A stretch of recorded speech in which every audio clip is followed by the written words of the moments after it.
Bismillahirrahmanirrahim. Assalamualaikum warahmatullahi wabarakatuh. Perkenalkan, nama saya Nurul Syahraini, NIM saya 2019-02-02-011. Di sini saya akan mempresentasikan makalah saya tentang etika moral dan perencanaan untuk memenuhi tugas akhir saya. Yang pertama, gambaran umumnya. Nah, dalam menjalankan kehidupan sehari-hari, kita dapat terikat pada suatu sistem. Pada saat kita mencapai sebuah kehidupan yang baik maupun sempurna, maka seluruh komponen di dalam kehidupan dapat memiliki keterikatan dengan sistem yang ada. Di dalam sistem itu sendiri yang dikenal dengan istilah etika dan moral. Nah, etika dan moral adalah dapat dijadikan sebagai sebuah pedoman dalam bersikap maupun untuk melaksanakan kegiatan merupakan suatu hal yang mutlak untuk diketahui. Etika dan moral dapat berpengaruh di dalam kehidupan sehari-hari manusia, membantu seseorang untuk dapat mengambil sikap dan bertindak secara tepat dan baik di dalam kehidupan. Etika dan moral tidak bisa terlepas dari suatu profesi di dalam dunia kerja atau dalam keahlian dan bidang tertentu yang masing-masing mempunyai kode etik yang tepat yang dapat mengontrol bagaimana suatu profesi atau keahlian dapat bersikap dalam mengintegrasikan kemampuannya yang baik bagi dirinya sendiri, masyarakat, bangsa, dan negara. Demikian juga pada profesi perencanaan adalah suatu hal yang mutlak agar bisa mengikuti kode etik profesi perencanaan. Seorang perencana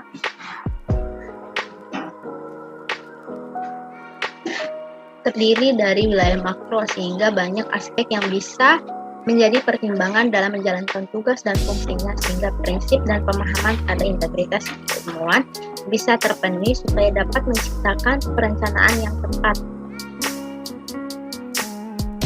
Nah, adapun tujuan dari penulisan ini adalah yang pertama itu untuk mendeskripsikan apa sih yang dimaksud dengan etika. Yang kedua, untuk mendeskripsikan apa yang dimaksud dengan moral. Yang ketiga, untuk menjelaskan hubungan antara etika, moral, dan perencana. Yang keempat, untuk mengetahui apa saja fungsi etika profesi. Yang kelima, yaitu untuk mengetahui paradigma perencanaan dalam teori perencanaan. Nah, langsung saja kita masuk ke pembahasannya, yaitu mendeskripsikan apa yang dimaksud dengan etika. Nah, pengertian etika itu atau etimologi yang berasal dari bahasa Yunani adalah ethos yang memiliki arti watak, kesusilaan, atau adat kebiasaan. Etika pada biasanya mempunyai keterkaitan yang erat dengan perkataan moral yang merupakan istilah dari bahasa Latin yaitu mos dan dalam bentuk jamaknya mores yang memiliki arti adat kebiasaan atau cara hidup seseorang yang dalam menjalankan suatu perbuatan yang baik.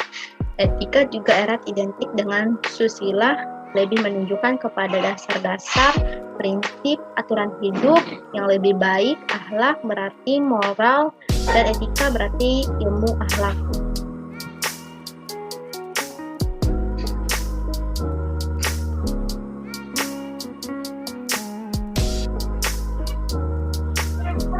Yang kedua, mendeskripsikan apa yang dimaksud dengan moral. Nah, secara etimologi, moral itu berasal dari bahasa Latin, yaitu dari kata moral atau mores, yang artinya susila atau adaptasi. Secara terminologi adalah sebuah arti berkenaan dengan kelakuan, baik kelakuan yang baik maupun kelakuan yang buruk, dan merupakan gejala jiwa sehingga menimbulkan gerak dan berikan. Dimensi perkembangan moral. Yang pertama, dimensi intrapersonal yang terdiri dari aturan atau nilai dasar dan penilaian dari individu. Yang kedua, dimensi untuk mengatur atau mengarahkan aktivitas orang tersebut saat dia tidak terlibat dalam interaksi sosial. Yang ketiga yaitu dimensi interpersonal yang terdiri dari titik perhatiannya adalah pada apa yang seharusnya dilakukan individu saat berinteraksi dengan orang lain. Dimensi yang kedua, dimensi ini mengatur interaksi sosial individu dengan orang lain dan menengahi konflik. Ketiga itu menjelaskan hubungan antara etika, moral, dan perencana. Yang pertama itu karakter perencana. Nah, di dalam karakter perencana ini memahami etika dan moral dalam mengintegrasikan ilmu mereka, maka produk perencanaan dapat jauh dari kepentingan pihak-pihak tertentu sehingga perencanaan dapat mencapai tujuan. Yang kedua, community development. itu dalam etika dan moral dapat dibangun melalui community development sebagai upaya untuk membangun suatu karakter pada masyarakat, keikutsertaan dalam pembangunan dan terikat dalam aturan baik itu etika dan norma yang sengaja diciptakan untuk mendukung pembangunan. Yang ketiga yaitu identitas pembangunan wilayah. Di dalam perencanaan suatu wilayah, perencanaan harus cerdas melihat aspek tersebut agar perencanaan dapat diterima dan sesuai, atau paling tidak memperbaiki dan meningkatkan taraf hidup masyarakat di suatu wilayah.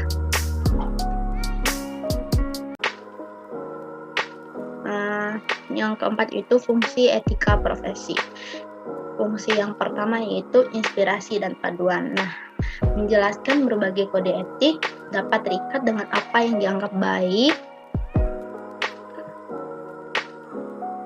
benar dan diterima oleh masyarakat secara luas, menjadi inspirasi dan paduan berperilaku dalam suatu organisasi, juga sebagai landasan dalam menjalankan profesi yang lebih teratur dan lebih baik. Yang kedua yaitu penjagaan dan disiplin.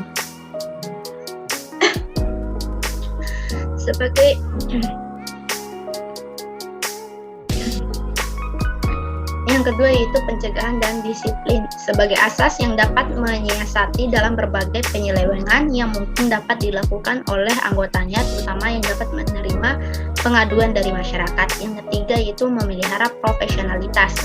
Dalam memberikan gambaran terhadap semua pihak tentang image positif bahwa pada sikap profesional terkait dengan satu standar etika yang lebih tinggi. Selanjutnya itu meyakinkan konsumen. Dalam meyakinkan konsumen, majikan pengguna jasa dan fakta bahwa seseorang profesional sungguh berkomitmen pada transparansi, akuntabilitas, good corporate governance, dan memberikan mereka kriteria agar dapat mengukur seorang profesional.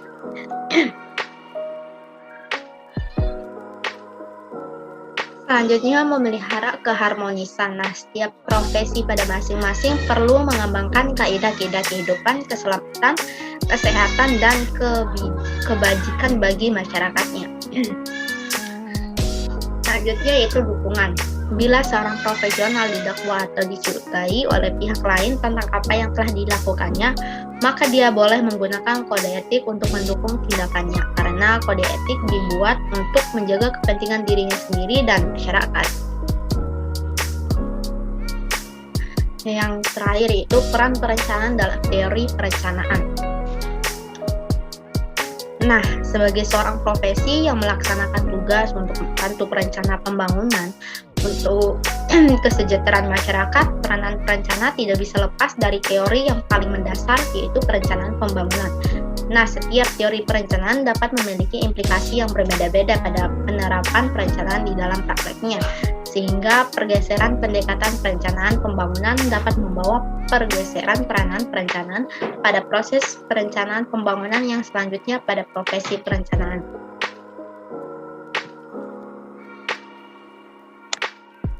Berdasarkan dari apa yang saya jelaskan, dapat ditarik kesimpulan yang pertama yaitu etika merupakan suatu aturan atau konsep tentang bagaimana seseorang harus bersikap agar tercipta keteraturan dan kesesuaian dalam kehidupan. Etika terbagi menjadi etika umum dan etika khusus. Etika menjadi dasar seseorang dalam berperilaku.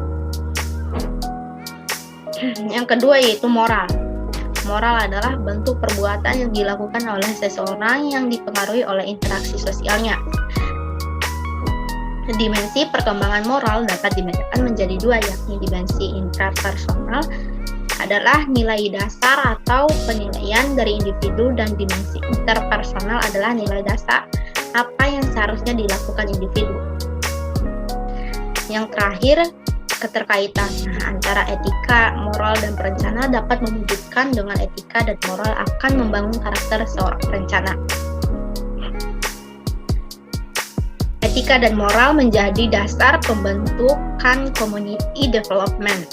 Entitas suatu wilayah dapat dilihat melalui karakter masyarakat atau adat istiadat dalam masyarakat. Sekian dan terima kasih presentasi dari saya. Lebih dan kurangnya saya mohon maaf. Wabillahi taufik wal hidayah. Wassalamualaikum warahmatullahi wabarakatuh.